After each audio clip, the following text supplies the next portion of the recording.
You ever feel like you're just carrying the emotional weight of everyone around you?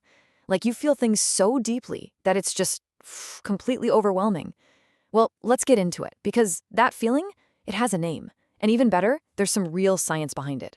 So let me ask you this. When a friend is having a tough time, do you just get it? Or do you actually feel that sadness, like right in your gut? Or maybe you watch a sad movie and it just wrecks you for hours afterwards. If you're sitting there nodding, then yeah, you're definitely in the right place. We are going to unpack exactly what's going on. So, this is what some people call hyperempathy syndrome. It's basically when your ability to connect with people kicks into hyperdrive. It's not just about putting yourself in their shoes. No, it's more like you become an emotional sponge, soaking up everything.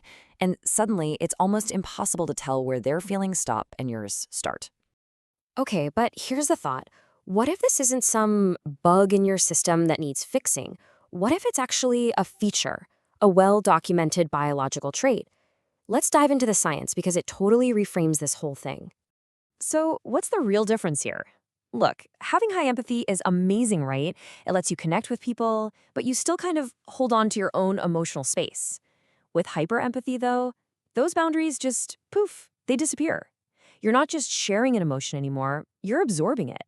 And that, well, that can lead to you forgetting to take care of yourself because you're just so dialed into everyone else. It turns out there's a formal name for this. Psychologists Elaine and Arthur Aaron called this trait sensory processing sensitivity, or SBS for short. And people with this trait, they're called highly sensitive persons, or HSPs. And this is key. It is not a disorder. It's a personality trait. It's just hardwired into who some of us are. And look, if you're thinking, wow, that sounds a lot like me, you are so far from alone. Researchers think that somewhere between 15 and 20% of the population are HSPs. Think about that. That's like 1 out of every 5 people.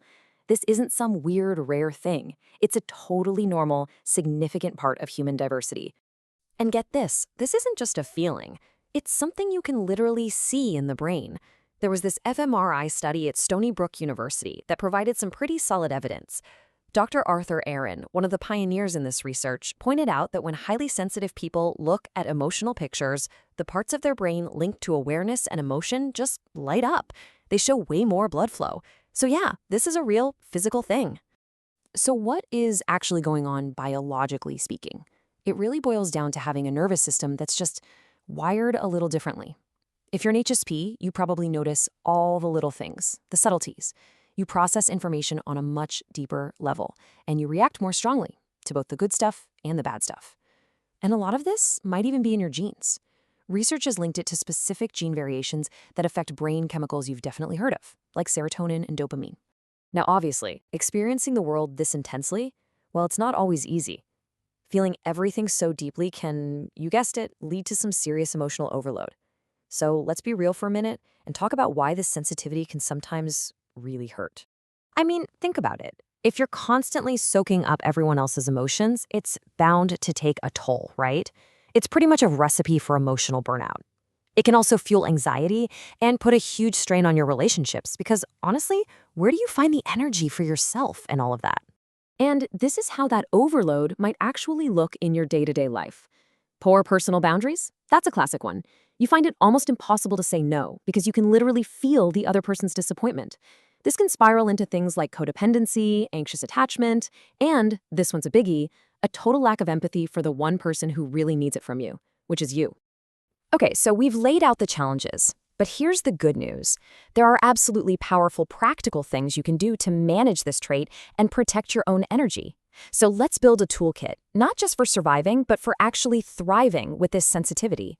All right, here are 4 really solid steps to get you started. First up, boundaries. Learn how to set them and how to say no without feeling guilty. Step 2, check in with yourself. Practice a little mindfulness and ask, hey, is this feeling actually mine or did I just absorb it from someone?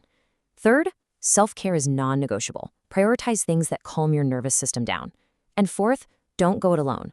Seeking support, like therapy, can be a total game changer. Okay, now for a tool that might seem a little surprising.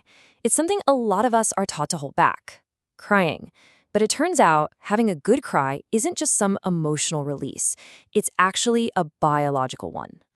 Yeah, really. Dr. Shauna Vanderhoof explains that our emotional tears, the ones we cry when we're sad or overwhelmed, literally have stress hormones like cortisol in them. So when you cry, you are physically flushing that stuff out of your system. And at the same time, your brain releases endorphins, nature's painkillers. So letting yourself cry, it's actually a super healthy way your body regulates itself. Okay, we've talked about the challenges, we've built a toolkit to manage them. Now let's flip the script entirely. Because what if this deep sensitivity isn't a weakness you have to constantly manage? What if it's actually an incredible source of strength? What if it's your superpower? Think about the upsides. Highly sensitive people often have off-the-charts creativity. They have this deep, profound appreciation for things like art and music and nature. The relationships they form, they're incredibly meaningful. And that awareness of all the little details, that translates into a powerful intuition. These aren't just small perks, they are genuine gifts. And this idea really connects to the work of the amazing researcher Brené Brown. She spent her entire career studying things like courage and vulnerability. And what she's found is that vulnerability, which, let's face it, being this sensitive requires a lot of, it's not a weakness at all. In fact, she says it's the absolute birthplace of connection.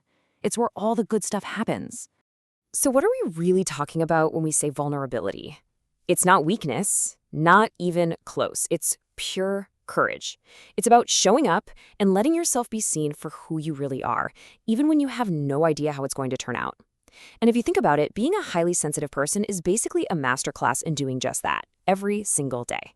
So I want to leave you with this one question to really think about.